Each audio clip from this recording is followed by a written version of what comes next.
ఈ రోజు మేము తిరుపతి వెళ్ళడానికి స్టార్ట్ అయ్యాము. దర్శనం ఎలా జరిగిద్దా ఏంటా అని అనుకున్నాను సాటర్డే, కానీ 4 hours లో దర్శనం అయిపోయింది. సర్వదర్శనమే చాలా బాగా జరిగింది. అక్కడైతే చాలా ఫోటోలు తీసుకున్నాము. అక్కడ ఉన్న ప్లేసెస్ అన్ని తిరిగాము. తర్వాత కొండపైన ఏ ప్లేసెస్ ఉన్నాయో అన్ని చూడడానికి వెళ్ళామన్నమాట.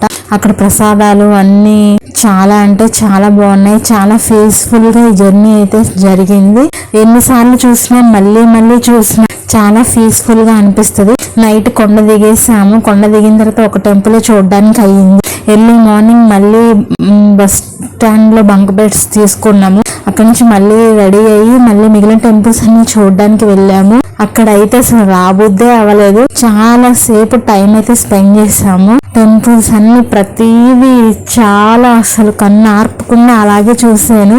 ప్రసాదాలు అయితే ఎన్ని కొన్నాము, ఎంత షాపింగ్ చేసాము. అక్కడ ఉన్న ప్రసాదాలు అయితే ఏదో ఒకటి పెడతానే ఉన్నారు. నాకు స్టమక్ ఖాళీ లేకపోయినా సరే నేను తింటానే ఉన్నాను. అక్కడ చాలా అంటే చాలా పీస్ఫుల్ గా అనిపించింది మనసుకి. తర్వాత కపిల్ తీర్థంలో అయితే అసలు ఎన్ని ప్రసాదాలు, అసలు ఎన్నిసార్లు తిన్నానంటే ఎంత తిన్నా మళ్ళీ చేపెడితే మళ్ళీ ఇస్తున్నారు. చాలా టేస్ట్ గా ఉంది. ఎన్నిసార్లు మజ్జిగ, ఎన్నిసార్లు ఫుడ్ ఐటమ్స్. చాలా మంది ఉన్నారు భక్తులు.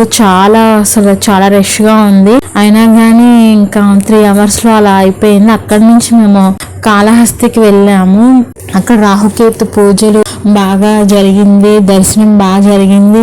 అంతా బాగా జరిగింది. కొన్ని షాపింగ్ అవన్నీ చూసుకుని మళ్ళీ మేము రిటర్న్ అయిపోయాం అనమాట. మనసుకైతే చాలా ప్రశాంతంగా అనిపించింది. టికెట్స్ దొరుకుతాయో దొరకవో అనుకున్నాము. కపుల్స్ కి అయితే ఒక టికెటే. పూజ కూడా చాలా బాగా జరిగింది. నేనైతే ట్రైన్ ఎక్కేదాకా ఎక్కమనుకున్నాము. ఎందుకంటే అంత టైం వేస్ట్ నేనే చూసాను. నేను వెళ్ళాలంటే ప్రతిదీ చూడాలని కోరుకుంటాను.